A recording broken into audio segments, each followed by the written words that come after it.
I guess Anna just fell asleep or something happened with their phone system. Who knows? Never can tell.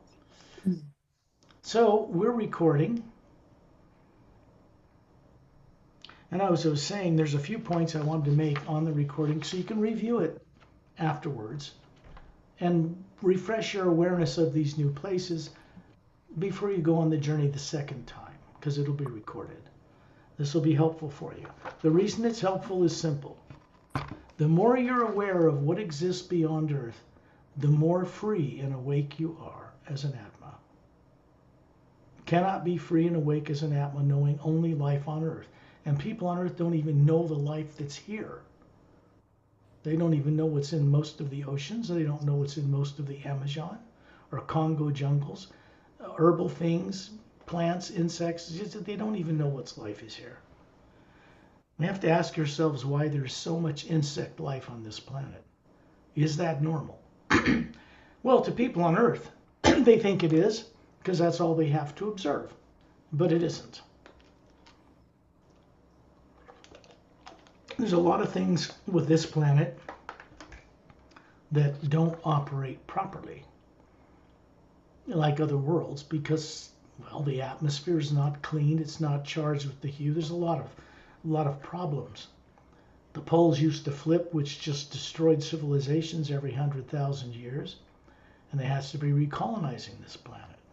So it was caught in the middle of a treaty at the end of a great war 500,000 years ago, which put things really off center with life on Earth, because other planets don't flip their poles like this one did until recently. That has been stopped by the silent mentors, so it's important to know about them because they're out there. Haven't you ever asked yourself who's maintaining all these galaxies and all these dimensions? It doesn't just sit there by itself and run on automatic. There are beings who do this. You know, maybe far more advanced than we are as Atmas. But they're beings that maintain this stuff. Beings that have never even come close to believing they were a physical body or running one. They never needed to.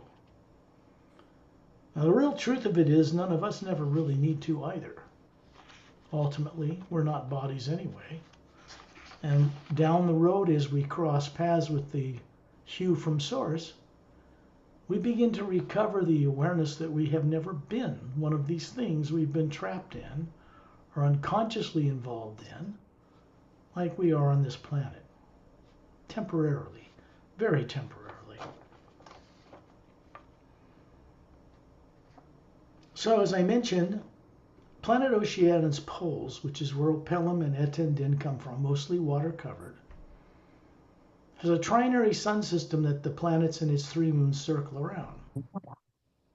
Oceania is located on the other side of the Milky Way galaxy.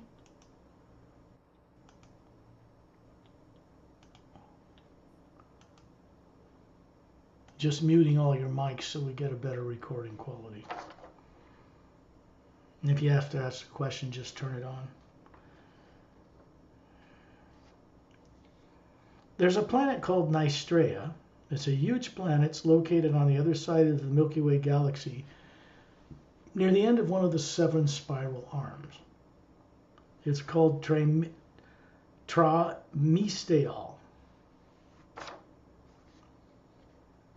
And it's a planet that is operated by the silent mentors.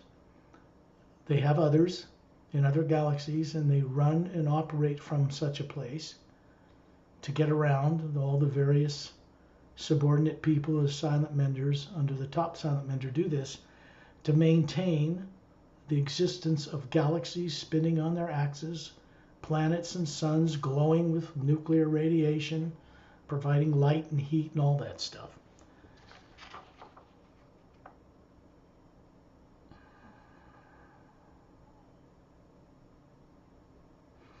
In the Hugh Expansion Ray Academy, there's a training facility, one of 4, in the southwestern quadrant. There's white roadways that come from the base of the 6 snow-covered mountains. We'll get to that. And we'll be going to that training facility. There is a tree, like a Christmas tree, of light flowing up and down in this fountain in a clearing, in a circular clearing. And there's a crystal headset floating above this fountain that people can put on when they're in the Hue Expansionary Academy in this facility and be transported directly to Source and back. That's its function.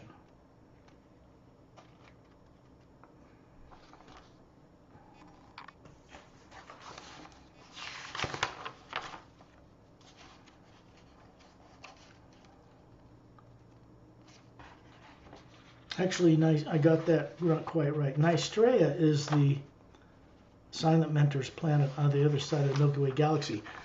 In the backside, on the other side of the mountain range from Satnam's palace in the Satnam realm, in the Atma plane, is a flat area. It's the size of a planet. And it's the home world of the Serays. And it's called Tremistial. I just got those mixed up. I hadn't talked about it or thought about it for some time. But we went on this journey there yesterday for Thai people. And we'll be going there today on this English guided journey. Are you studying something over there, Marshall, that's distracting you? No, your mic's not on. You just have to turn it on quickly. I was taking notes. Oh, I see. You can do that. But once we start, you should close your eyes and go on the journey. Oh, yeah. Okay, just checking. That's no problem. Okay, let's see. I'm going to check one other thing right now real quick. Well, I can't get out of that once I've started the recording. Anyway.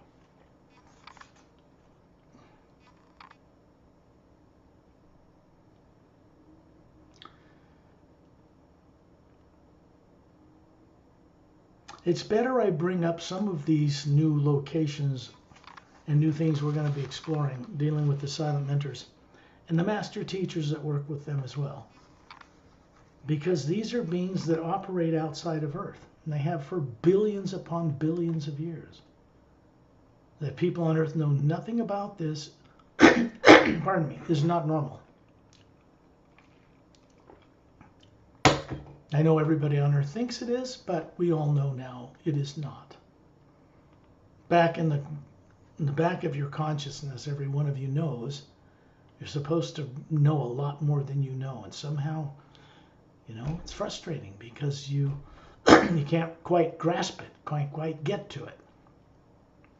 These journeys are designed to help you recover the ability to see into the multidimensional creation again and gain back the confidence you need, particularly now that we go to the Hue Expansionary Academy, Satnam's realm and higher, and to these other worlds in the galaxy that are linked to the higher realities.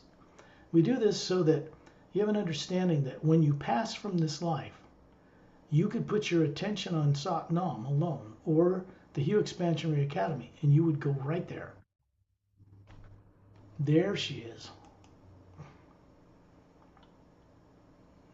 Anna's coming aboard. Hi, Anna. You can turn on your mic and just say hello. Oh my goodness, I Fell sorry. asleep. Yeah, I know. I'm just glad you woke up. We're still at the beginning of telling people about some new places I want to make you aware of as well. Okay. We haven't really started the recordings going, but we haven't started the journey. We have a lot more flexibility and freedom with these English guided journeys. There's only 6 of us, and it's more intimate, and so don't worry about nothing. You're fine. You're perfect. Did you set an alarm or didn't it go off? Oh, that's correct. That's what I thought. Okay.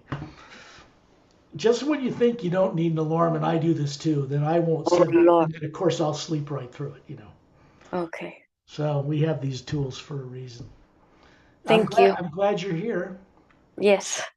I'll mute you now, and then I'm going to bring you up. Oh, well, just stay on for a moment because I want to update you a little bit. Wouldn't matter.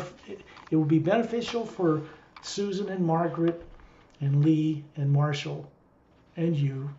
I want to go through this quickly again. The journey we went on in the Thai group from the hotel room in Japan with Perry, I guess there were 16 people total. We're introduced to some new things for the first time that are being disclosed through this work. Don't ask me why, because that's in the territory of the silent mentors themselves. This is a little bit, the master teachers are involved with them in this, but it's really their purview. It's their domain to reveal themselves any way they want or not at all. And in the history, in the creation, they didn't reveal themselves to people like us. Even enlightened, masterful beings. They knew of them, but didn't know them. So this is part of what's changing in creation as well. This is very important. Because if we want to change the lower dimensions of time and space, we have to work with them to do it. There is no other way to change it. They have operated separately from all of us. You know, in history, you met master teachers in other worlds and were trained from birth, you know, and had certain disciplines and were very evolved. Sometimes you were monks, sometimes you were married, you know, all kinds of things. But the interacting with the beings who maintained the creation was not part of our past experience for the most part. You need to understand this, because what's going on now is just absolutely unexpected and amazing, even to me. So Oceania's poles, which is on the other side of the galaxy, big planet 4 times bigger than Earth, 3 planets the size of Earth orbiting it, they orbit a trinary sun system. It is in the 3rd higher parallel dimension of the physical universe. If you went here from here, Earth, and went out in space to that world, you wouldn't see it. In space there, you have to go up in molecular time rate to the 3rd higher parallel dimension. That's like the same place where the Earth is that has no polar ice caps. The Lemurian continent and Atla continent, or Atlantis, is still there. But there is no pollution there. It's not like the Earth where Lemuria sank 100,000 years ago and the poles flipped or anything like that.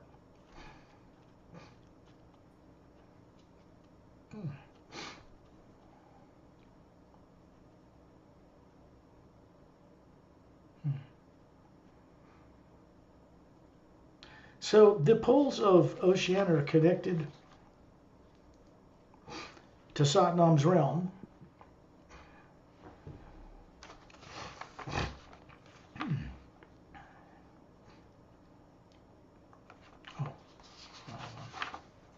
That's why.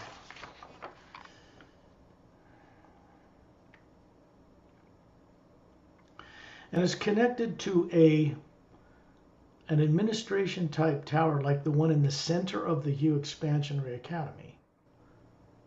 But that's just above Satnam's realm. But this is like it, except it's on the other side of that blue stone snow-covered mountain range behind his palatial estate. And so there's a direct connection between Oceania, because of Master Pelham and who he is, and Satnam's realm.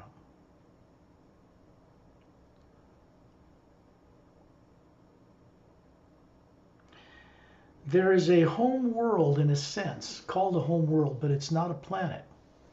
It's called Tramisteal. And it's located in an area on the other side of those blue mountains.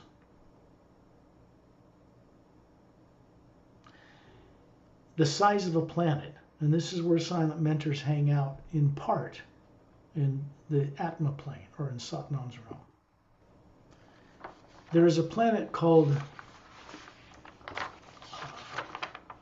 Nystrea on the other side of the Milky Way galaxy, at the end of one of the 7 spiral arms, that is a world of the silent mentors for this galaxy.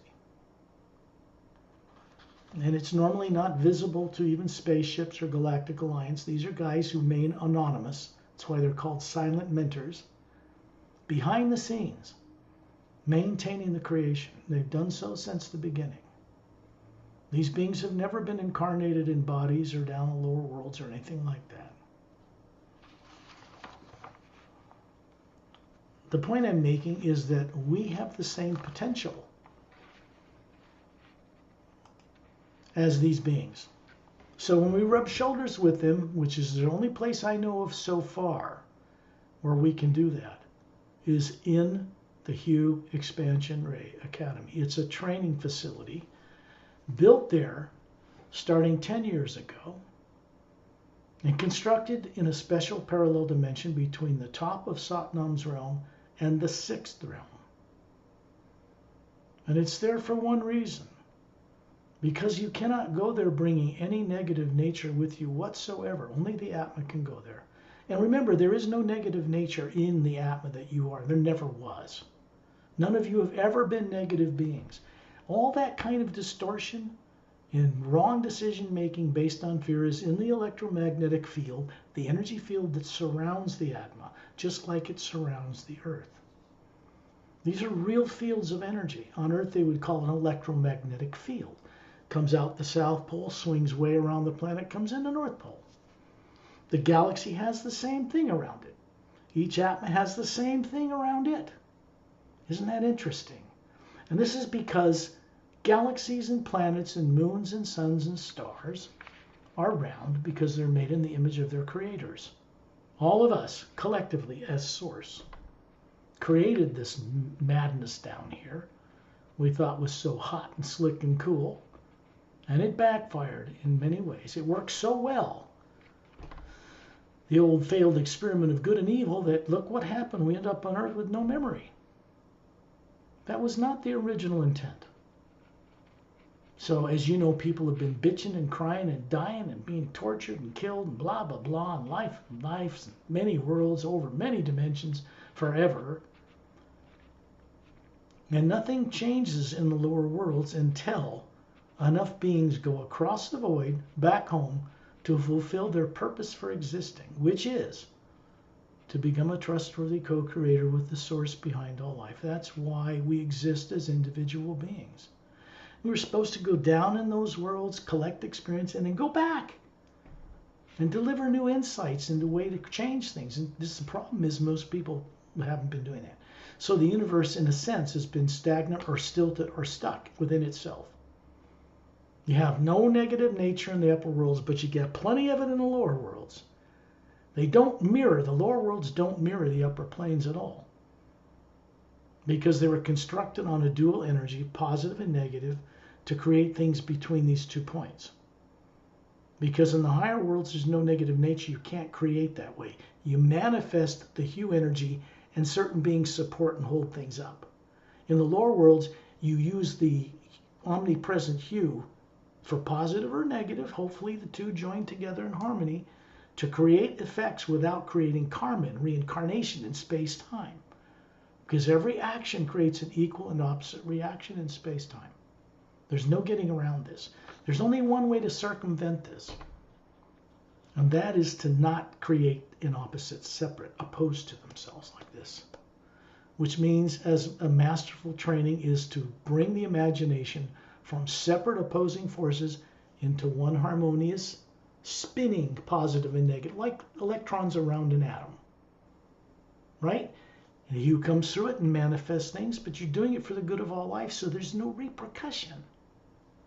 It's the only thing that supersedes the law of karma, the law of cause and effect, and physical matter. So the hue in the lower worlds manifests whatever you imagine. Good and bad, both combined. On Earth, most people tend to have a little more negative in their fear-based decision-making than positive. So the world ends up like it is. But remember this, that's just planet Earth. It is not typical of other world systems. The more you wake up on these journeys, the better off you are in eternity, because Earth is not typical of what's out there. So full disclosure, which is now underway, is being inspired from off-world, where people on Earth would not change. They have to be changed to spite themselves, or they just destroy themselves again and again and again, over and over again. So when something new, like the hue expansion ray, means that there is a consciousness moving through the one power that is different than it used to be. It comes from the upper realities into the lower worlds, and it only works one way now. It can exist like the pyramids at the bottom of the oceans are there, you can see them, but they're not made of physical matter. Silent mentors control those.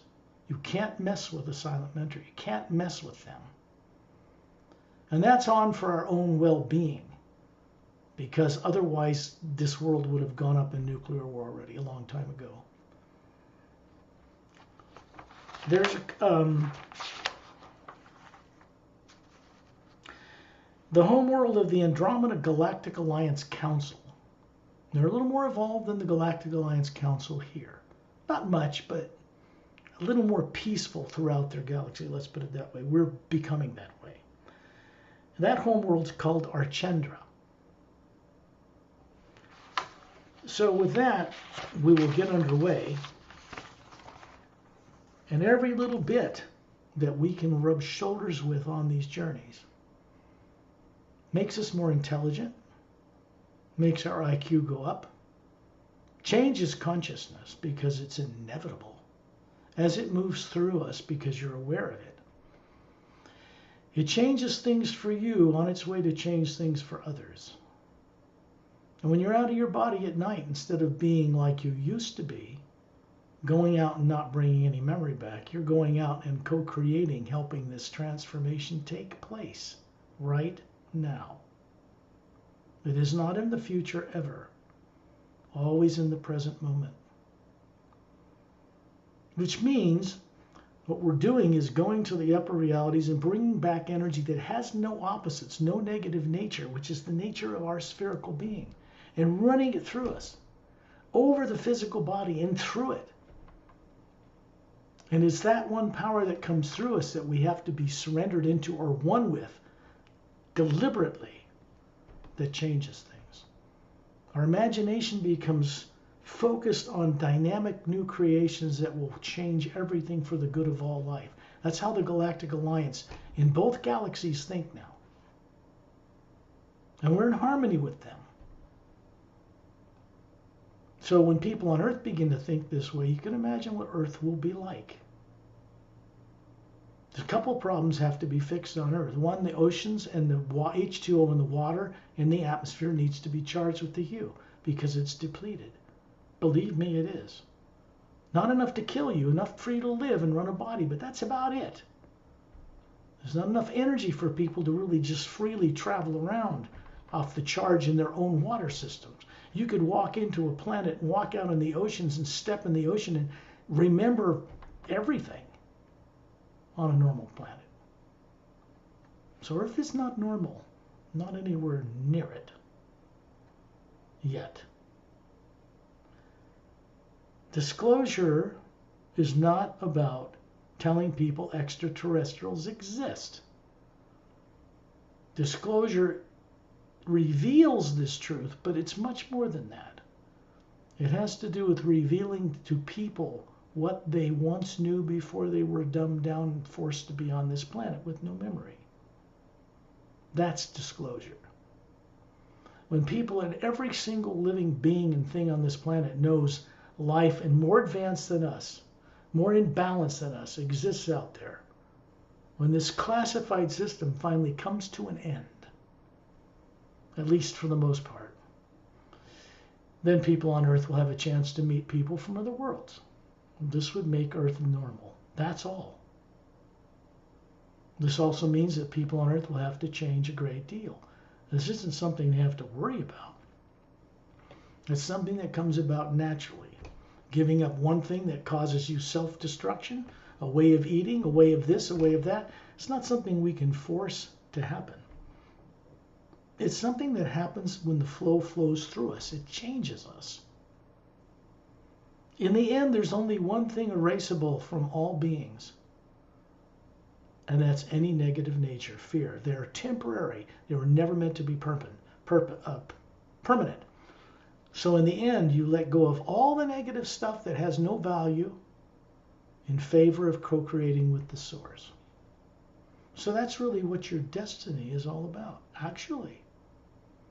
It isn't like, oh my goodness, I'll get under some guru and a million years from now, a number of incarnations, I'll get to go, I'll be free in the upper worlds and back home in heaven. No, everybody knows that doesn't really happen here. They might believe it, but it doesn't really take place. The world does not show that people are being taken to some heaven, or it would affect this planet. Common sense is not common on Earth among people. Common sense cannot work if fear is mixed with it at all. So we'll close our eyes wherever you are on Earth, comfortable. All you're doing now, and it's because of what comes through my voice and from the beings we work with together, begins to put your body in the trance state you call sleep. It's very easy, like a meditation, but more advanced. Because meditation in its purpose is to get your mind and emotions still in serenity of being, no fear. And then, although it's not taught on Earth, the imagination, the ability to see in the universe has to become very dynamically active. It has to be really dynamically active so that we can remember and travel among the stars as we once did. Heck, we can go further than any spaceship will ever be able to travel. 1 billion years from now, spaceships will not be able to go into the void. I don't even know if they can build, like the Say race had at one time, ships that could go between the astral and physical. But they're long gone. Galactic Alliance ships do not do that. I don't even think Oceanian ships do that. I could be wrong about that, but at least I've never seen evidence of it.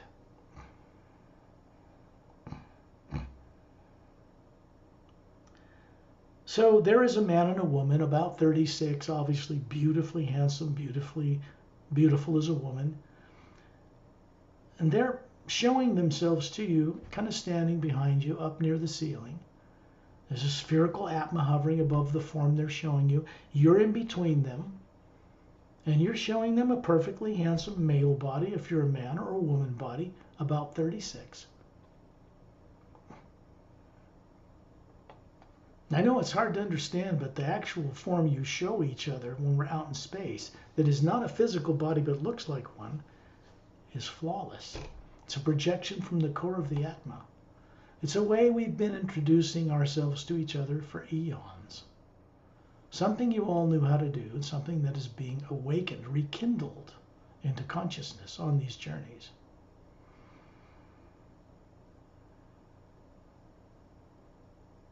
What they're doing, these Galactic Alliance personnel, also master teachers, so more advanced than maybe other Galactic Alliance personnel, let's put it that way, come from the heavens beyond Earth and from the physical universe. They're keeping your fears, any subconscious negative nature, in that field of energy that's around the Atma, not in it, turned off. They do this so you can go on these journeys and gain benefit, or you wouldn't gain anything. Fear wouldn't allow you to even go beyond the void.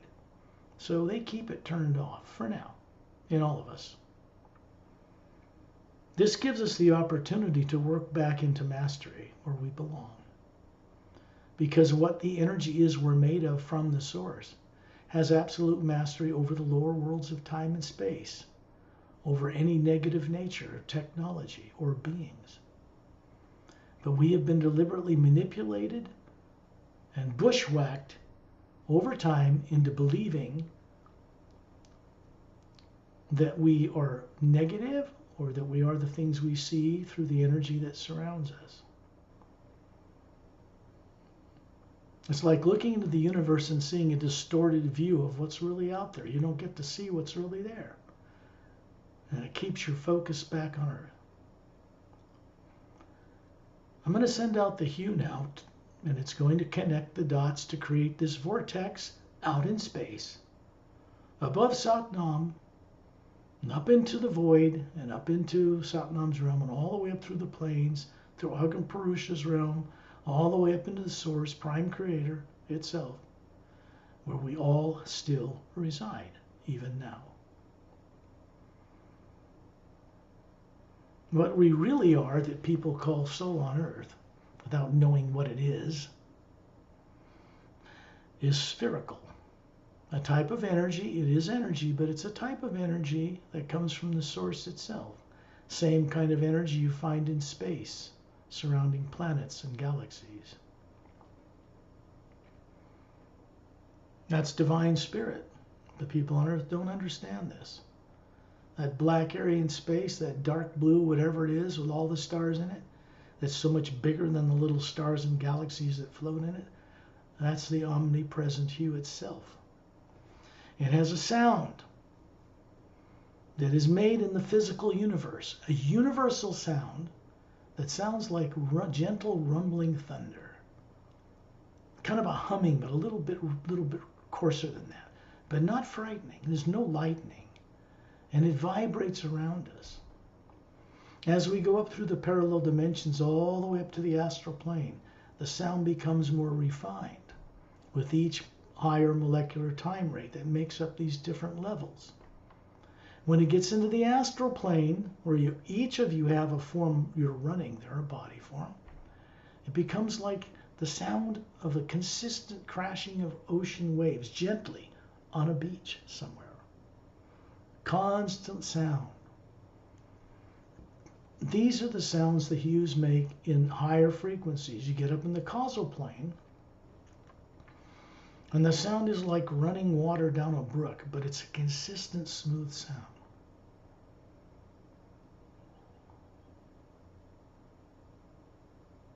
Did you know that when people yawn, they're blowing off unconsciousness? That's true. Nobody's taught this, but it's true. When you get into the mental plane, it's more like bagpipes or humming bees, or it's not even that. It just sounds like that. It's more of a high, kind electrical sound, kind of a humming. You get up in the etheric, it's like millions of bees, and it's a higher sound. You get into the void, and it's like the sound of you can't even describe it. It's like millions of men and women's voices singing the hue on multiple levels all at once. Blends into a whole round, vibrant tone. That's what greets us when we approach Satnam's realm. As we go up in the planes, the sound becomes more refined until you get to the ocean of sound and light. And that sound is undescribable in human terms. If I put my mind to it, I probably could describe visually for a journey more deeply what that sound is like. And we'll do that when we get there. It's easy for an Atma like you to be there and hear it and feel it running through your entire spherical being. Because we're connected to the omnipresent energy that Agam Purusha maintains in the plane just below the source itself.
runes connect to each plane, creating a conduit. I'm not the only one doing it. Sadnam, Torellian, all of them are participating. Ramu, Pelham, Etin, Din, even my little cat Starlight, who's quite evolved now, shows me a cat form, sometimes a male, like a human. Yontal, Lightsey, Pelham, Ramu, master teachers from the Galactic Alliance, Shantiel, Tontiel, Dantiam, Lamtiam, all their associates, many of whom teach in the Hue Expansionary Academy now. Didn't take them long to get the whole knack of going back across the void, because they didn't have all the problems we grew up with here, that's for sure. So you're out in space. This is direct projection. This means we move from being hovering near the ceiling with these two beings beside you, out in space, standing in a circle around Ambassador Torellian, and in space, everything's a white golden light. It's not black like the human eyes see it on a photograph of space from the Hubble or anything like that. It actually has a visual light that we see as the Atma, because human eyes aren't on Earth anyway, are not developed enough to see it. Four-stranded DNA humans in other worlds can see it with their physical eyes. Vaguely, but they can see it better than us. And so it has a sound like this deep rumbling thunder, but gentle, humming along. It's everywhere around us. Torellian showing you his 18-foot tall body as usual that he used to have a billion years ago. They immortalized him in a special way. Just took apart the DNA. They had the energy and mastery over it, stored it in one of their teardrops. Whenever they need it, they draw from the omnipresent hue in space, mock one up, show it to us, carry out a mission, and they put it away. They're not burdened with running a physical body or eating or going to the bathroom or anything like that.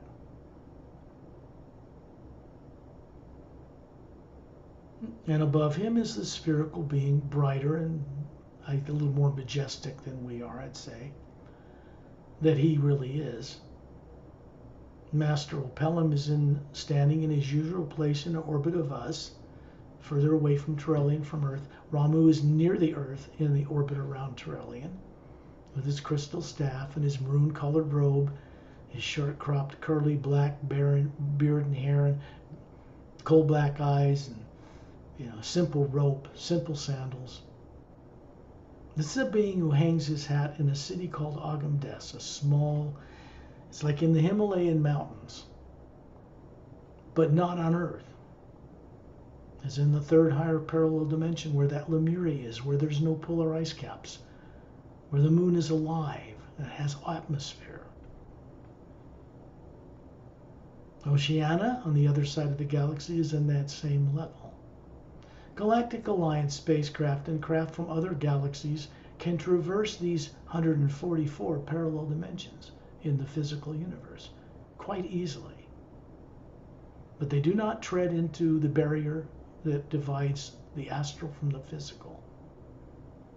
Because all emotion runs things there. You don't want to mix that up with matter, where things are made by pushing things around, efforting things, screwing on a nut on a bolt, and that kind of thing.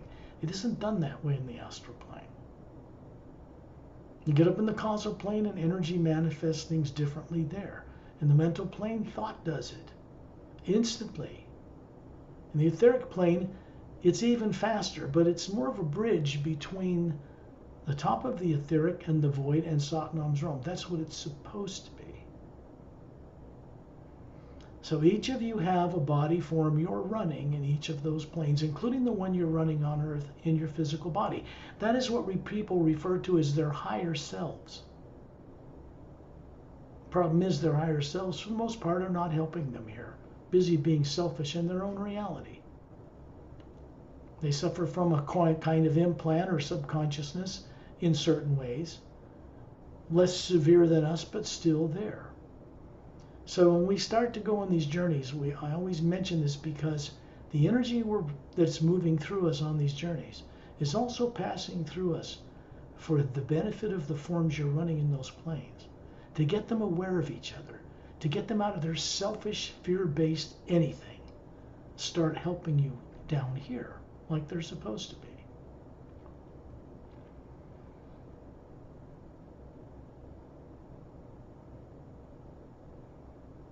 This man and woman from the Galactic Alliance standing comfortably and kindly next beside each of you has this beautiful Atma hovering above their head of this form they're showing you. And so do you.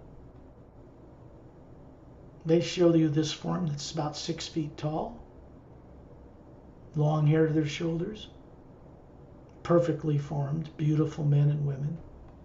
But they're really the Atma hovering above that form they're showing you, just like you are. It's important to know this, or you're never going to know it on Earth. And up above Ambassador Torellian is Atma hovering there with their tails glowing. These little 3-foot-long, wonderful creatures, these beings from Oceania, where Opelum comes from.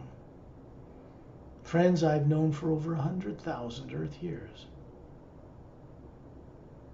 One of the greatest things that I uncovered during my journey in the Emerald Doorway book, one of the Parallel Time trilogy, was meeting them again. You know, I had known them before, but meeting them then was very important. And since then, they've become master teachers. My path took a different route.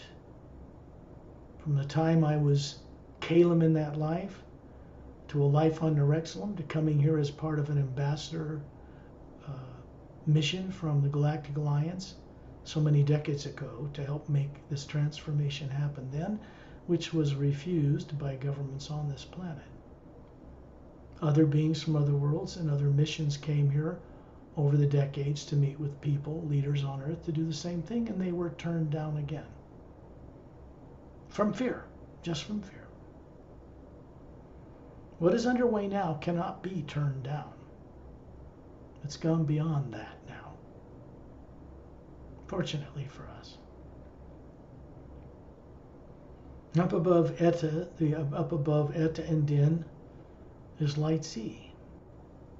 And standing beside him is a being called Yontal. They teach in the Hue Expansionary Academy. Above them is Sat Nam. His little white tunic dress from his waist down to his ankles, bronze-colored skin, very muscular, build, chest and arms, 2 gold bracelets on each of his upper arms, golden eyes, not yellow, bronze skin. He looks like he's from India, but he is not from India. That is a form he's chosen to show us when he presents any form at all, but he's really this massive sphere, this wondrous Atma hovering above this form, and above him is a white golden light, hourglass-shaped, whirling vortex, whirling clockwise, with a blue-green luminous light around it. And this, on the other end of it, you can see a pale blue luminous atmosphere. That is the void. That is above the etheric plane, 5 planes up from here. This bypasses the lower planes of time and space by a conduit of the pure hue energy sent from the upper worlds, right to our space outside of Earth. Very rare, very privileged to have such a journey, to have things like this. Besides Sat Nam, above him, really up near the opening of the void, is the top silent mentor, whose name is not mentioned in the lower worlds of time and space. In fact, I don't know a single name. I do know his name. I don't know the names of any other silent mentors personally. That's why they're called silent mentors, I suppose. But there are 2 couples to each side of him, standing about 6 feet tall, each with a different colored, sheer kind of a robe on, like blue, green, yellow, kind of an orange-red, different colored hair, different colored skin, but the face itself is just a bright white light. And when you gaze into it, you see levels upon levels stacked upon the other like galaxies. This is how they think. And if you can see it, the energy coming through them is coming through you. It's passing through you in this energy that's brought from the worlds, or the hue above the void, to make us boots on the ground, not just on Earth, in the etheric, mental, causal, astral, and physical planes. Because that's what our destiny is, even if we've forgotten it. To return to the source and download our unique being and experience into that source. Only the constructive things that you've picked up and seen and imagined in billions of years. That adds to the way the source changes. As more beings come back to that source, what you're calling disclosure, transformations of world systems in an unexpected way can take place. Because the silent mentors can help set this up mechanically. Like the ceasing of Earth's polar flips, which is a done deal. There won't be any more golden ages to iron ages for this planet. That's over. Finished. Done. When people start to learn this, that they're still alive by grace of other beings not from Earth, they'll become a little more humble too and cooperative with their own awakening than they are now.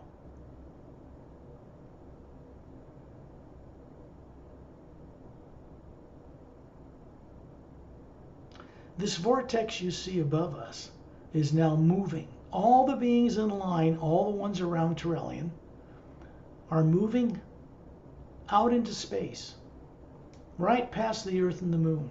The whole thing in place, like a giant Christmas tree-shaped spaceship topped by beings.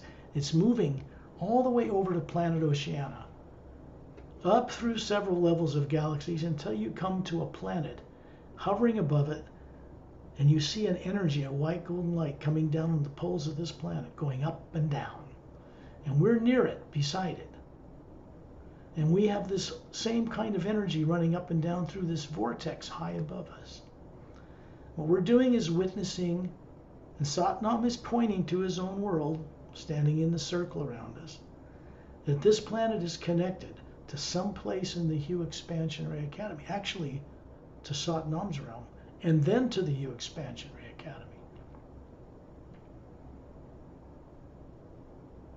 You can see 3 planets the size of Earth circling this mostly water-covered world with a few islands near the equator. You know, there's dome cities on the bottom of their ocean, and ones geometrically placed in the jungles of these few islands. Transportation tubes connect those domes with the domes at the bottom of the Oceanian Ocean. Et and Din come from self-contained ecosystems in hollowed-out volcanic chutes at the bottom of the floor of the ocean that were emptied out hundreds of millions of years ago. That's where they evolved, with the ability to defy gravity and fly through the air. These organic beings, silica-based, that can do this. They're very useful at and Din. As far as master teachers go, they're courageous to a fault. They exemplify the finest qualities of human beings that humans on Earth don't even remember, even a little bit yet. And they aren't even human.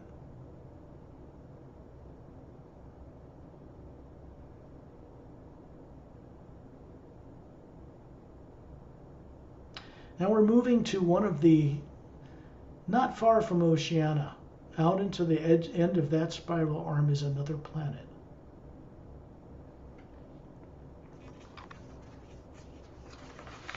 It's quite large. It's bigger than anything you guys have ever seen before. It's called Tremistale.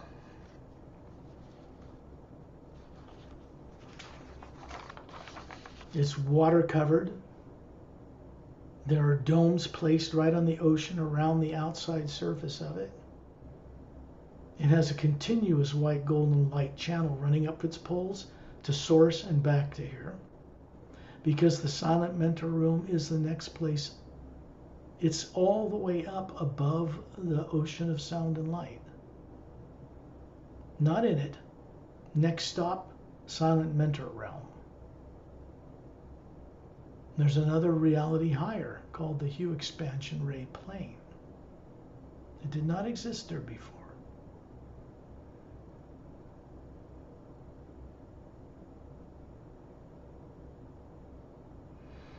When you are in the atmosphere of this planet looking at these domes on the water, you see these beings, silent mentors, with these spheres hovering above them, moving and passing each other in the air, levitating around, stopping to hug, stopping to move on, in between these, and they disappear, and you see them going right up that shaft of light at the pole of their planet.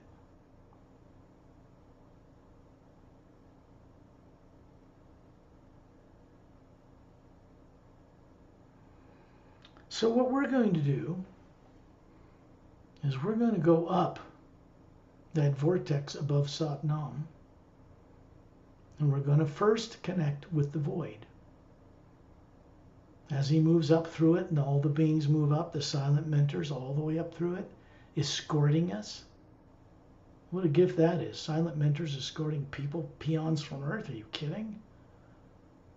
That's new. This has never happened before. So up we go. Before we know it, we are floating in a vast field of luminous, soft, bright, cobalt light, kind of a pale blue atmosphere. There's nothing here, no physical forms, no planets, no moons, no stars, just this energy. It is pure hue. It is completely charged because it is. And it separates the upper realities from the lower worlds of time and space, always has. We cannot bring any negative nature with us here. Anything left in the outer field that surrounds the body and the electromagnetic field, past lives, everything is turned off for now, for this journey. So you as the Atma have actually, under instruction from Satnam, turned off or had the etheric, mental, causal, astral, and your physical self put into this trance state we call sleep, all simultaneously. So the energy of the journey can pass through them when we bring it back to Earth. That's the whole point.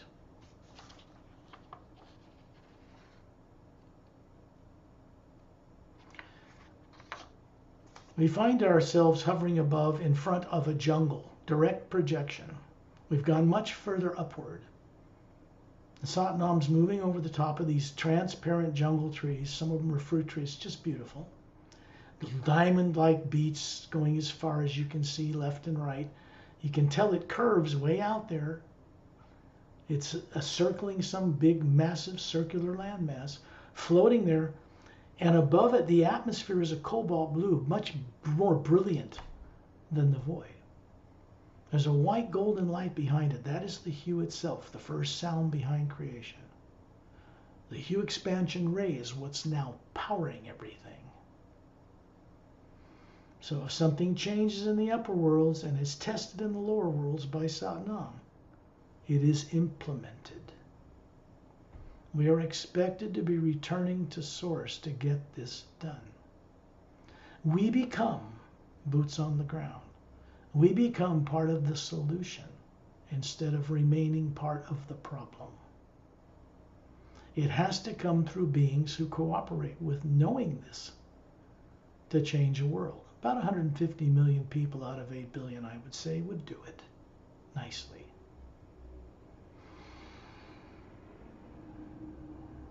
And we are heading past this little fountain below us. It has the 15-foot high statue of Satnam in it. White alabaster scalloped edges, a little stone sitting seat circling around it. Kind of a stone white floor, about 100 feet in diameter, and then concentric circles of 4-foot high flowering plants like a botanical garden. And there's a little moss-covered path, luminous, leading up to these steps of these golden, flat, foot-thick, golden, quartz-like steps that go in between these two big pillars. Blue lapis lazuli laced with gold is what I would say. And they have a charge to them. The gold in them is a finer gold than gold in the physical world. But it's an element which radiates a certain channel. And there's this, like a throne chair there in the middle of it that no, he never sits in. It's a quartz blue thing, smoothed edges, there's no cushion in it. And there's a white golden light coming down into it. And behind it, through a triangular opening, is another bigger fountain. But we're not going there. You look up at this mountain range, it's diagonal, snow-covered over blue stone. We're going right over the top of the mountain range, and in the distance, far off, as we zoom towards it as a group of beings, that vortex is still above us. And silent mentors are still, in a sense, involved in guiding this journey because of where we're headed. You see another blue glass-like tower in Satnam Jam. Looks like the one that's in the middle of the 6 snow-covered mountains in the next stop, which is the Hue Expansion Ray Academy. And in it is a fountain. There's a white golden light coming down inside it. That fountain, that tower, is linked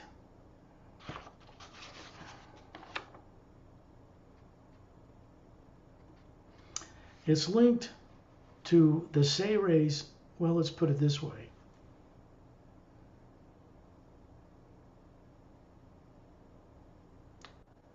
It connects directly to the massive tree of life in Agam Purusha's realm. It connects all the way down to Silent Mentor's realm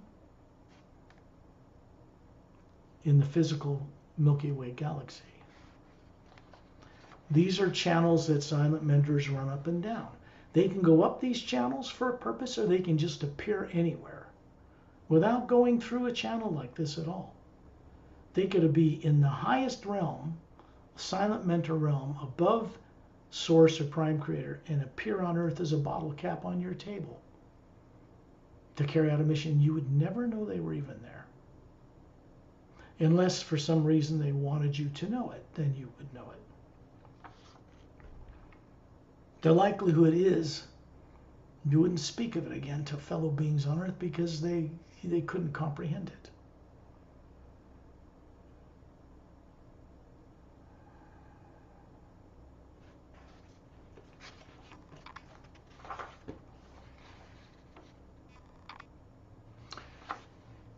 We're going to go up this particular tower. We're going to hover around the fountain inside the flattened oval area, this minaret type tower, just to be in the energy field that's coming from higher realities down through it, connecting to the physical universe. And then we're going to go up this vortex outside of this tower, because you see the beings are receding up through an opening.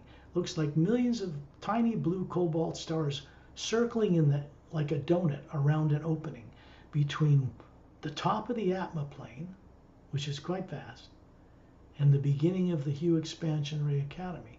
And you see an even brighter cobalt blue light surrounding a floating island way off in the distance. It's a circular landmass with a diamond-like glowing beach. The sound from it is, well, it's like millions of men and women's voices singing the Hue, the high note of a flute. There's a little ping like a glass chime that's been hit with a little felt mallet, and it just rings, and it pulls on the heart. It draws us upward.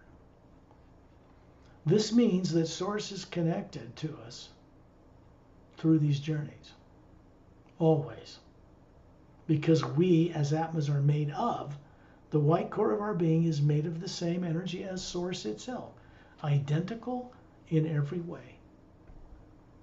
The layers of teardrops that surround our physical being, they go through the whole spectrum of light, each one relative or connected to not only the planes above, near the white core, the golden area, but to the planes below, all the way down to a violet exterior surrounded by a golden light, which is what each Atma actually looks like. There's never been any negative nature in any Atma ever. All that distorted killing and maiming and stuff that people do is all based on fear. It makes people make wrong decisions. Make one based on fear, It's not going to be correct. So we're going up this vortex, right through this narrow opening. It's not too wide. And we pass through the other side. That vortex disappears below us, and we are approaching the shore. Huge diamond white beach, glowing. There's a blue-green wave. You can hear the sound of it crashing on this ocean, circling this massive landmass. Comes all the way around back to where it started and keeps on going. Around the outside of this facility, out on these circular little islands, are domes, clear domes, 12 of them, which would appear like they're offshore out in the ocean.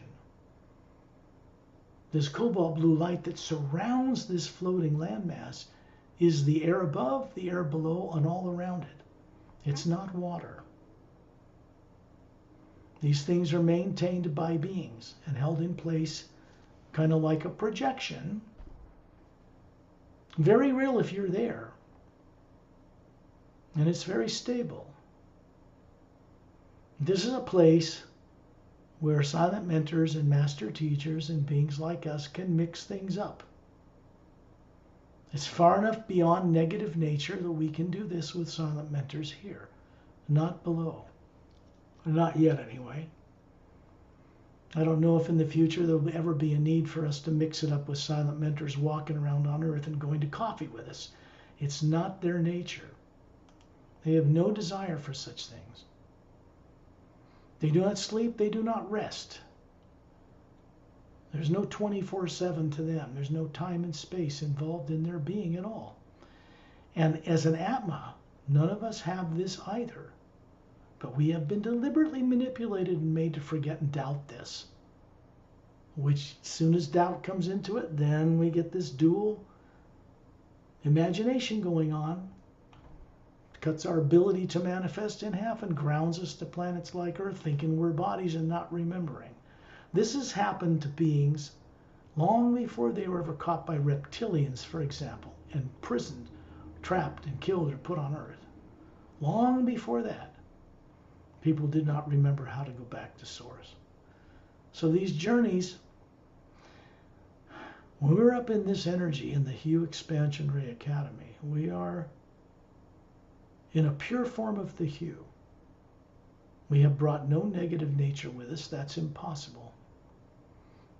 The man and woman, these beings that stand beside you as hovering Atmas with you, are keeping all that turned off with your sleeping bodies in the lower planes.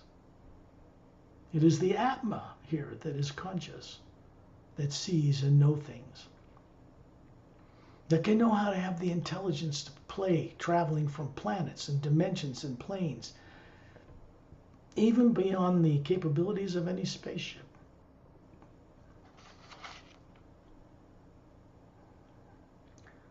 When you hover above the 6 mountain peaks, the snow-covered mountain peaks over Bluestone, they surround what looks like a blue-green luminous lake, donut-shaped lake, down in the basin between the 6 mountains, way off in the center of this huge floating landmass.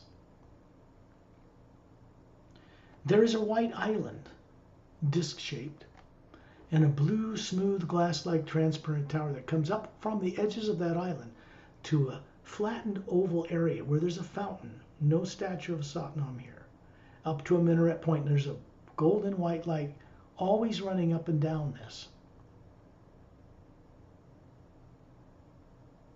Down at the base of this tower is a pedestal, about 4 feet high, 2.5 feet wide, smooth curved edges, blue lapis lazuli type stone, and a 4-foot in diameter crystalline blue sphere with a cobalt blue star radiating in the center of it. The energy coming down into it from Source goes into the hollowed out interior of the Hue Expansion Ray Academy. And we find ourselves inside that interior, hovering around Torellian, who's inside this beam, and I'm standing in it with him. There are 12 white leather-like chairs facing the wall of this huge oval chamber. It looks almost oval, but it's a perspective difference. It's really round. It's the way it's structured and curved.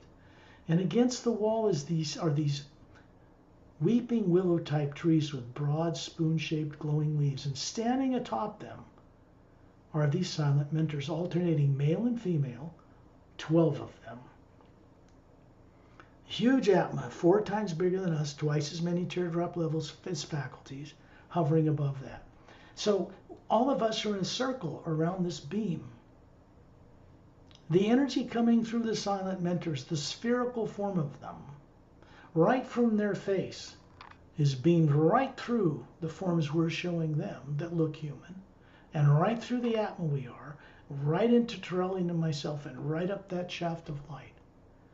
It is moving through master teachers like Torellian, Ramu and Opelum and Lightsea and Yontal, and Galactic Alliance personnel. They're all here with us. It's moving each way through us, which means the energy at the core of our being is transferring this without effort back and forth through us. We're co-creating it. In this way, we rub shoulders with both master teachers and silent mentors as Atmas, what we truly are, which is spherical. That's why all the worlds below the void are round. Suns are round, stars are round, moons are round, planets are round, unless they're just rubble and space junk like in the asteroid field, which is blown up to look like that because it was once a planet.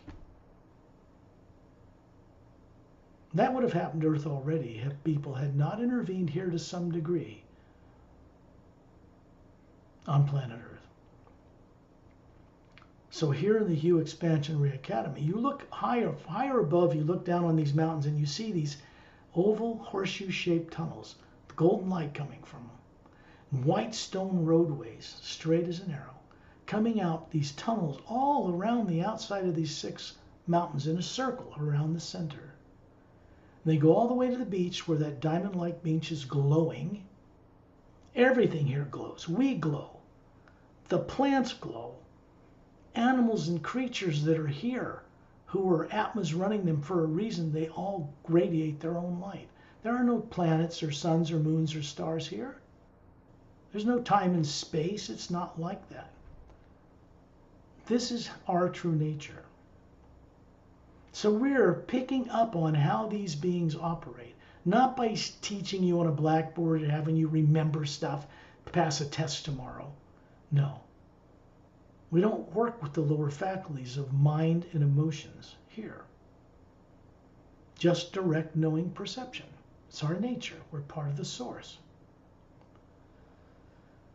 So this is making the Atma we are brighter. Different teardrops turn on throughout it. That's the purpose. To be able to rub shoulders with such beings means we are being developed to be a new prototype of being. Something that has not existed before in creation. This means be a kind of like a mix, not of all the freedom and limited characteristics of a silent mentor, but like them in some ways. And like master teachers, a blend of the two. This is necessary to maintain and further govern the Hue Expansion Ray. There is a plane above the void, above the ocean of sound and light, above the silent mentor realm, called the Hue Expansion Ray plane. It was brought into existence to administer this new ray, to have a practical location through which it can be run, to do one thing: to retire the old failed experiment of good and evil from the lower worlds. It has to be replaced with something when it's removed or neutralized. What takes its place instantly is what's called the Hue Expansion Ray. It contains a wisdom of how to be a co-creator with Source and never fall prey to being trapped again, ever. That ends that cycle of creation. The universe stays in place, the galaxies stay in place, the doorways between dimensions don't change, silent mentors still run it all. But the way people live and what they create coming into our future is unknown because we're creating it now. We don't know that yet, but it'll be better than it ever was before. You get rid of fear as a cattle prod tool to force people to learn, which backfired, by the way. You do that, and they have the freedom to co-create like they were meant to. Now we're up above the Hue Expansionary Academy, looking at that beautiful diamond-like beach, the glowing cobalt blue atmosphere. We're going to the southwestern quadrant. This means when you look at these white roadways coming out of these tunnels at the base of these 6 mountains, there are roadways like the spokes of a bicycle tire from a hub that go out all the way around the entire circumference to the beach. And down each roadway to the left and to the right, staggered, are these training facilities and clearings. There's a roadway that goes from the hub of one of these tunnels down through this southwestern quadrant, right through the middle of it, 2/3 of the way towards the coast, and turns to the right into a clearing. And in that clearing is this white 100-foot in diameter stone white floor. And there's a fountain above it. It's a blue, golden, white, silver fountain, like a blue, gray, white alabaster. It's a mix. And there's a Christmas tree like energy moving up and down it. It looks like a Christmas tree, always whirling and moving up and down. And hovering above the point of that, in this white golden light, is a crystalline headset. Now this headset is purely polished. It just fits around your cranium, around the sides of your head, shapes itself. And this is going to be put on the physical head of the body that is not made of matter that you brought here. Because people still show these to each other here in the Hue Expansionary Academy, as they do in Satnam's room below here. All you do is you realize as you look up at this, and we're standing in a circle. Outside this circle are these trees. They're like giant redwood trees, luminous trunks. Standing above them are these 12 silent mentors, alternating male to female, different pastel colored robes, each one, different colored hair, different colored skin, but the face is a white light. You can see no facial features. The Atmas are much larger, 4 times bigger than us, and we're hovering in a circle around this fountain between silent mentors and this shaft of light. Torellian as a focal point is standing inside the shaft of light. I am as well. So is Satnam. Silent mentors are in a circle that came with us, 2 couples, and the top silent mentor, who's even up above, Ambassador Torellian. You see this crystal headset manifest or divide itself into one headset for each one of us. It comes down, you grab it, you don't really touch it with your hands, and it forms around your forehead. Now what this does, this device, this teaching facility, is it links you directly to Agam Purusha's realm. So we're going there another direction this time with one of these headsets, because we're aware that we can, and because we have permission to do it. And you can see a vortex of white golden light form above each one of you, above the Atma hovering above this form wearing the headset. And you're just disappearing in a blur of light up this thing, and we find ourselves surrounded instantly by this orange, yellow, fiery, blue, green, violet, flaming energy moving everywhere, up and down, sideways, coming out of the ground. Looks like gargoyles are forming and disappearing. You can't quite make out anything. Now, this is the raw power of eternity. There is a being named Agam Purusha, quite large spherical being, approaching us. We're in a circle around this group of people that brought us here. But we aren't down in the Hue Expansionary Academy anymore. We're many dimensional levels above the Hue Expansionary Academy, in the realm of Agam Purusha. This being regulates the raw power. He's like a generator. It comes through him and he puts off portions of it here and there down into the other worlds. Goes into the towers in the Hue Expansionary Academy in Satnam's realm It comes into towers all the way down on planets on Earth. It runs through the poles of each galaxy, up and down, always moving. Conscious one power of the universe, the first sound behind eternity, the Hue expansion ray. And we are in this area, and this being approaches us. You're going to see myself and Torellian simply move the Atma we are. You see the body form we were showing you vanish, and we move inside Agam Purusha, right inside between the teardrops that make him up. Brilliant, huge being. And we're hovering inside there, just enjoying a communication with this masterful being. And then we go back to our positions outside of him, and then he points in the distance in this fiery light, and you see this huge gold and silver like tree, like a fir tree, appear out of the mist that part.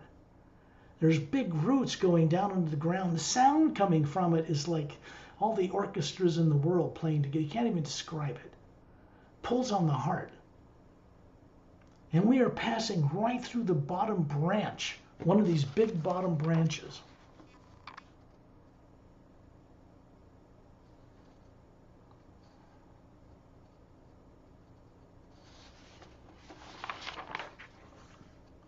That bottom branch is run by silent mentors. It's connected to planes above and everything below. And as we move up this branch in this golden white light as a channel, you see all these little branches coming off this main branch and all these little needles, and there's planets in each of them. You can see all this different stuff. And then we're right inside the trunk of this tree. The next thing we know, we are now floating in a more brilliant cobalt light, blue. There's a golden white light behind it. It's humming. And in the distance, you can see what looks like a silver galaxy spinning on its axis, a little gold tinge to it, like silver with gold around it. And as we pass through the individual spherical beings that you thought were stars, there's huge space between them. The whole group of us pass right through them. The next thing we know, we're in the interior void, and the hollowed out interior has a big sphere around it like a physical galaxy would be, big bulge, but it's a round shape. And in the center is a white island, circular. Hovering above it is a spherical, you can't call it an Atma, but it looks like, we look like it, but it is much more gigantic than us, and has many thousands of levels of teardrop shapes, a brilliant white core. And we pass easily through the individual teardrops, which represent Atmas in all of creation, including us. And we find ourselves hovering as these spherical beings, the white light in the center of us, the same as the white light in the center. There's no being here sitting on a throne. This is not an individual. We are a drop out of an ocean from this source. The sound here is indescribably beautiful. Instruments on Earth can only mimic stuff like this. And it is the beings that surround this center that sing or emanate the sound that's so beautiful to hold this in place. And we're part of it. And you hear a voice, a deep baritone voice mixed with an angelic feminine quality, welcome you home.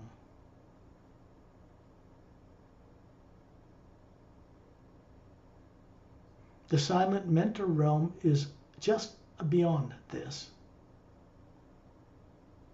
And I'll describe it briefly for you. It looks like an island floating in a cobalt, a kind of a, it's not even cobalt, it's like a darker blue energy.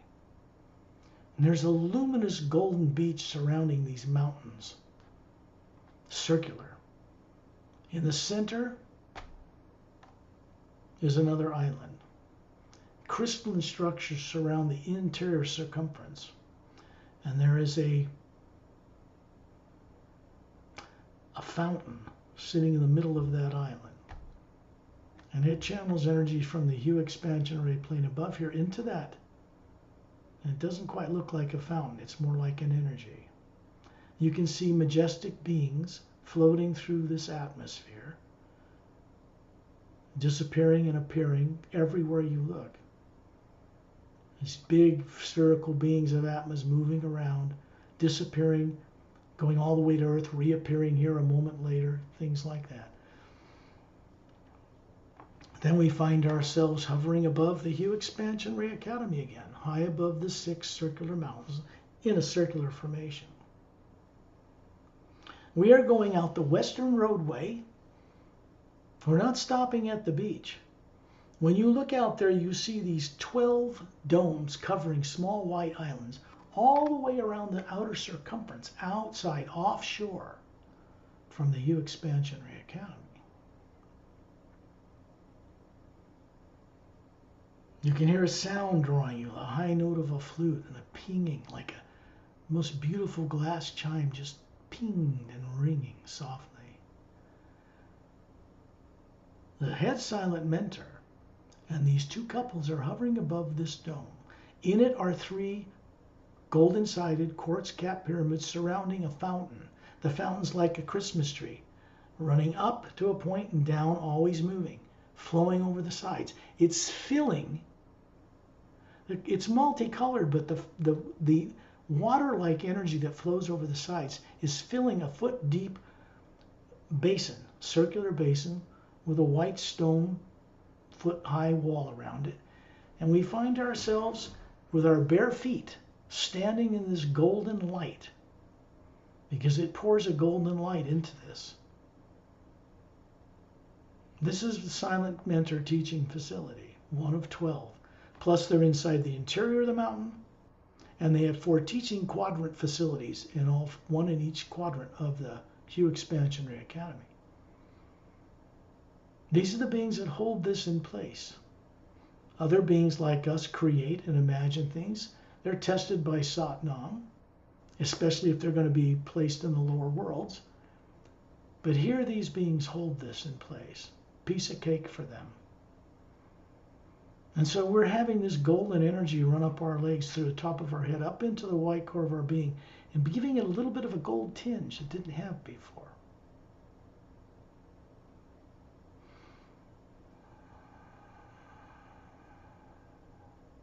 These 2 couples are situated in 4 corners. The top silent mentor is hovering above it in this energy coming down into this fountain. And we're going up into the fountain inside it to show you how multidimensional capable these things are. This fountain serves many functions, but it's also a doorway anywhere in creation. Wherever these guys focus it, you're instantly there. So as we get as a group of beings around Torellian and Satnam and Et and Din and all the Masters, they're all with us here going on this journey. We're suddenly spiraled downward all the way to space outside of Earth. And we find ourselves standing in a circle where we began, with that golden white vortex hourglass shape high above Satnam and the top silent mentor and the 2 couples of silent mentors. And then it moves through us and goes down to Earth, carrying us. We don't go there first. All of a sudden, we're the etheric plane. And you're looking at a body standing by a palace on some steps, or sitting down with eyes closed, or standing up with eyes closed. They're transparent, luminous bodies. Energy centers, like people call chakras. The eyes are glowing. The spherical Atma above them is bright. And you can see that Satnam and Torellian are standing beside each one of you, somewhere in this vast terrain where you have a body there. And they're waking up these bodies, getting you to open your eyes. You're looking up to see energy come from above the void from Satnam's realm. Satnam points there. And then you're looking down and you're seeing your mental body. And then you're down on your mental body, which isn't a... You can't even imagine the metropolises of what looks there. These are huge worlds. And you are some kind of specialist there. You might be by a home, on a balcony, by a crystalline tower, but you're standing or sitting with your eyes closed. And they appear there and get you to open your eyes. And you look up to see your etheric body. You see the white golden light coming through it. You look down to see your causal body. And now you're in your causal body. You're one of 80,000 islands, thousands of islands on huge worlds. And you have a body that is much finer molecular time rate, DNA, than on Earth. And you're on a balcony by a dome home, or in the country, or in a field, maybe in a small city, not congested. And you instantly thought you can see something coming from the mental plane down to this form.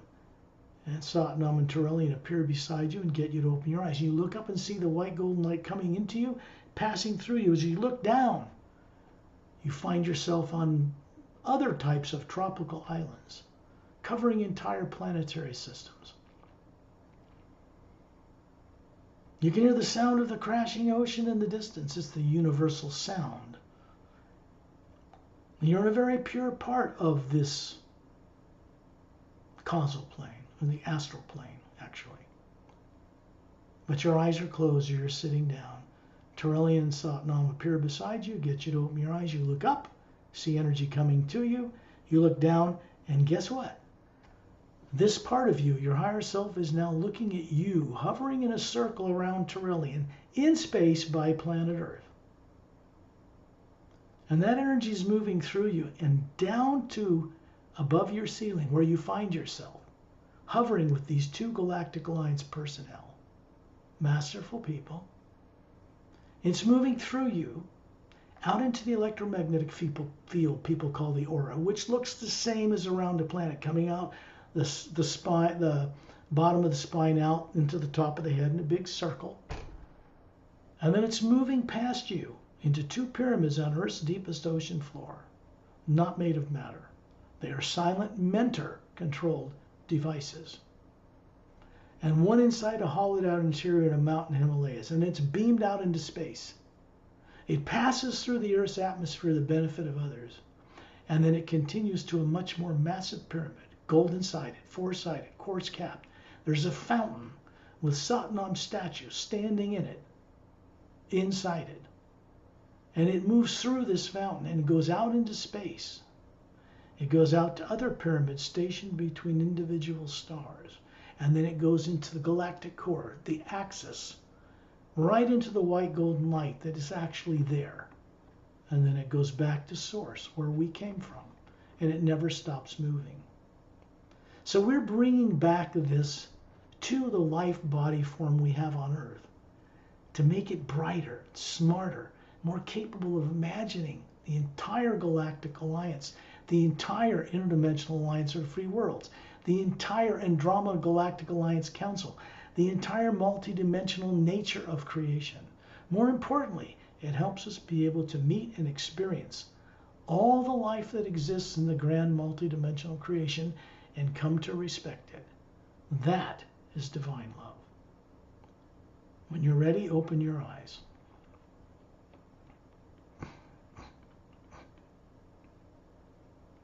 This is a bit different journey, a little deeper. Something's changing.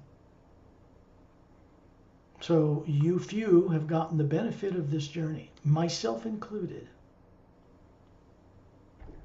Now, if you turn on your microphones, we can chat, which would be fun to do just between us.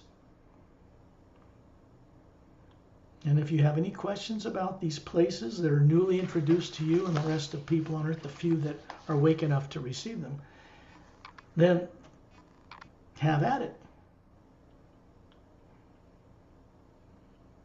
Anna might be asleep, but she can turn on her microphone if she wants or not. It's up to her. Same with Susan and Margaret, if you're still around. The thing you need to understand and allow yourself to accept right now is that what you just did, you really just did. This was not done by your physical lifetime or personality on this earth, and not by your brain or your body. This was done by you. And you're bringing this back to the life you have on earth, this awareness of this journey. The trick is you have to accept it. You have to allow it to come into you. We create, that's an outflow. then we have to be receptive to receive what we create. That's an inflow, always moving through us. Any questions? I noticed you introduced us to someone by Light Z, Yan Ta, or John Tall. Yan Tal. Okay. Yeah.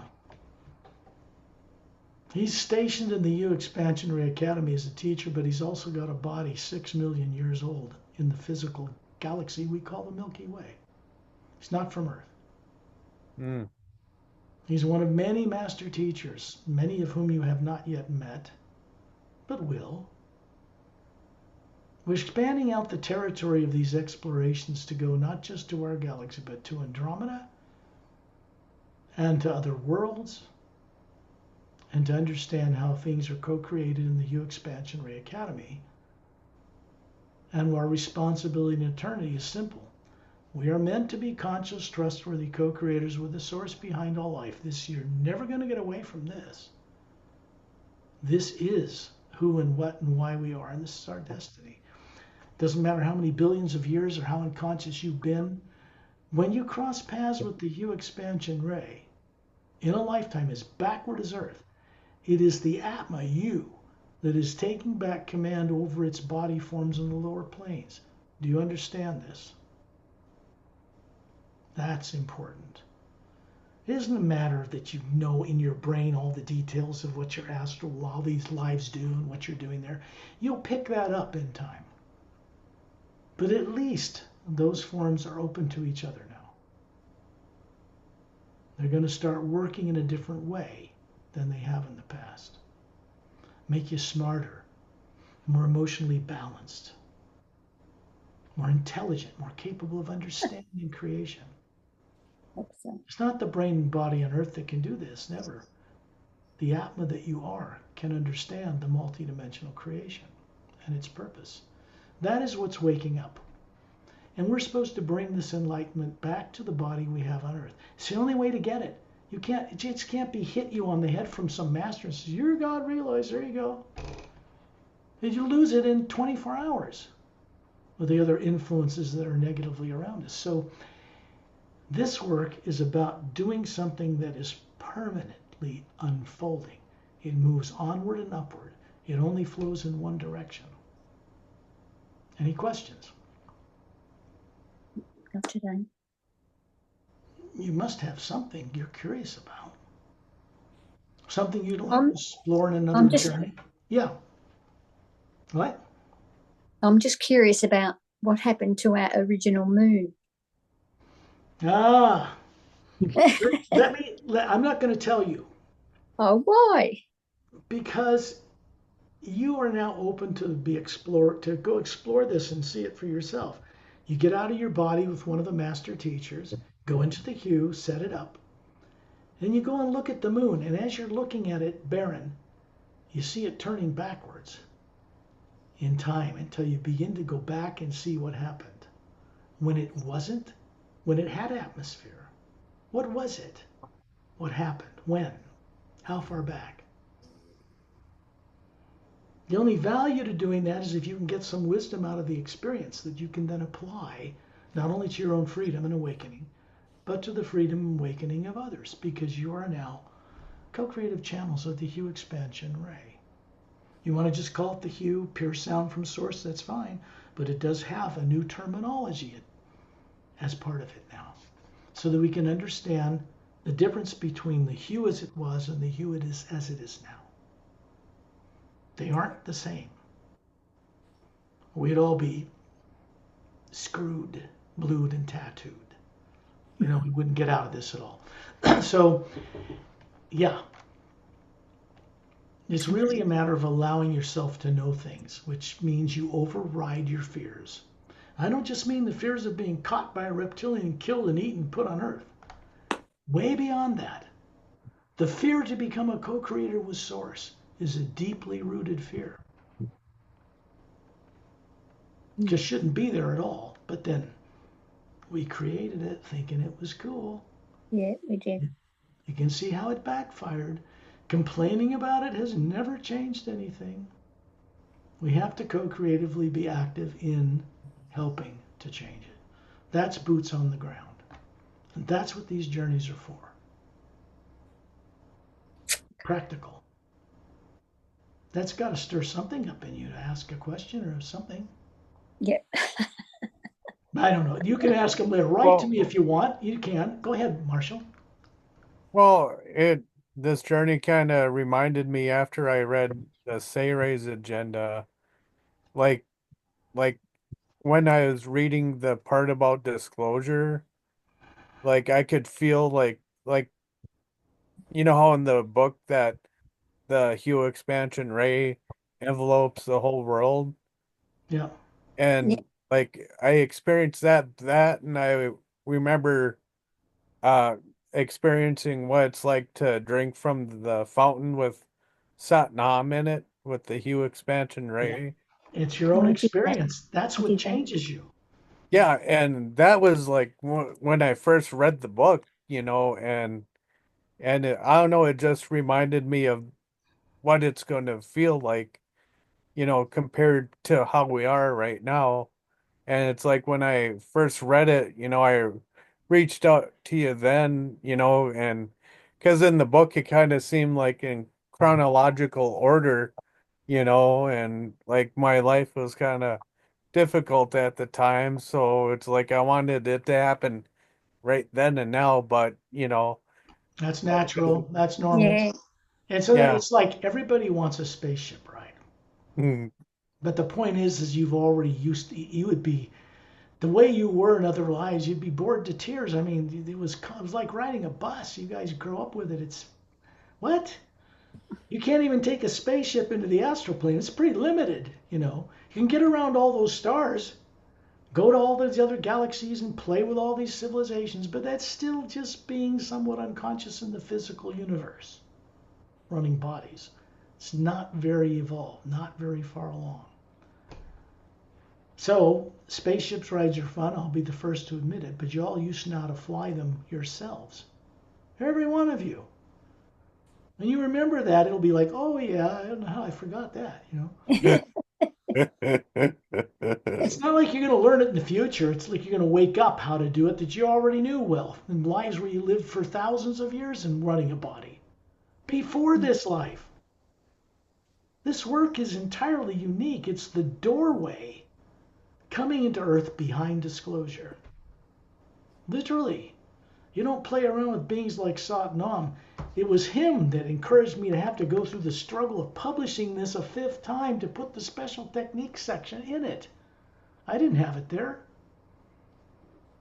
How could I imagine stuff like this? I didn't learn it in my brain growing up on Earth. Are you kidding? It's not possible. I had to be out there as an Atma, being able to perceive all these things and channel them down to write them in a book that could serve as a bridge to people to walk up a staircase, to stand on a platform, to walk through an energy doorway, and find this stuff out for themselves. And if I don't provide that, what good is any of this? At least it provides a doorway for you to begin to remember all you've been made to forget. And believe me, it's vast what you've been made to forget. Yeah. To an awakened being, pretty normal. Are you guys normal yet? You know, far from. well, you are, but you have to awaken it, know it. Yeah. It's still there. It's not lost. Nothing was ever damaged in the Atma. There's no negative implants in the Atma. There's none of that. Not engrams, none of that. That's in the energy fields and around bodies and things like that out there, around the planet, out in that field. Around planet Earth is an electromagnetic field. It has nothing programmed into it of a negative nature. It's powered by the hue. It's a form of the hue that surrounds an object so it can float in a position, creating an electromagnetic field, gravity, in relative position to other things that are created in this one huge, omnipresent conscious energy. The more advanced races out in space know how to work with that non-nuclear, non-atomic, non-DNA energy. They can pass it through the ships that are developed to do this, and they get all over the universe, and they don't even use fuel. Think about that. That's 0-point energy, toroidal field energy, energy of the universe. It can surround a craft when they know what they're doing, and it just floats. Or raise the molecular time rate and it disappears right in front of you. Becomes part of a parallel dimension. That's technology. That's people who understand how to circumnavigate those dimensions in the physical universe and have world systems and trade between all of them. Yep. 150 million worlds is nothing, but it's on a number of levels in the physical universe. There's more than that in the Xantarnamus run other half of the galaxy, and they're working together. So they move around between these planes. They can go there as Atmas, just project. That's a more advanced. That's revealed in the Saver's agenda. You get to a point where your DNA changes. It's now 4-stranded, maybe 12, like Torellian. And you can just project even a physical body across time and space. This is our potential. Yep. And if I don't tell you, why would you think of it? Think I had to get it from beings who, woke me up with it. I was a pretty advanced dude as an ambassador from Norexel coming here. One of many who came after me too, and were turned down by governments here as well. Nobody forced anything on anyone. There is one thing, however, that the Galactic Alliance have done, which they did not do before when Maldek was around. They prevented nuclear war here. They haven't interfered in governments to try to run a planet or anything like that. They're not reptilians or greys. They're not here to... But they do insist upon one thing. We do not have the right, as 8 billion unconscious knuckleheads, to blow this place up and affect life elsewhere in the universe. We don't have that right. We were never given that right. And the people from outside of Earth are never going to allow us to do that. Fortunately for us, we'd all be dead now. We'd all be gone. Long time ago. We would. So It's when you know this stuff, what does it give you? It gives you the ability to choose not to imagine negative things. You get caught on the internet and there's some guy out in the disclosure community talking about reptilians in Antarctica and Nazis. Fear, fear, fear, fear, fear, fear. Right back to being grounded on Earth. Oh, geez. Those guys are not a threat to the classified government on this planet. Stephen Greer, none of these people are a threat. They will not work together collectively, so they're not a threat. Yeah. Like that. That's not a threat to you, I hope. I You started see what I choking. mean? It's like you have a choice now to choose what it's called right discrimination. It's the opposite of lust. Lust isn't just about sex. It's about greed and accumulation and thinking you own stuff and it's your planet, it's your building, you own that property, this is your body. Yeah, try to keep that body. If you're such a master over owning it, then how come it gets old? See what I mean? This is not our planet. We don't own it. We're supposed to be custodians and caretakers of things that are made of matter. We're supposed to be nurturing them into a higher evolution, including animals and plants. People on Earth are not doing that at all. They're doing the opposite. Unfortunately, because it keeps them stuck here, karmically, kind of every action creates an equal and opposite reaction kind of thing. And so sooner or later we have to break through this programming we were forced to be burdened with growing up here on this planet, including the fears we brought with us.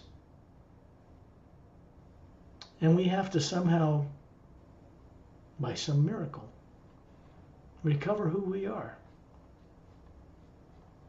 That's what we're doing. Pretty cool, I think. Yep. It is. It is. Mm-hmm. Well, then I'll stop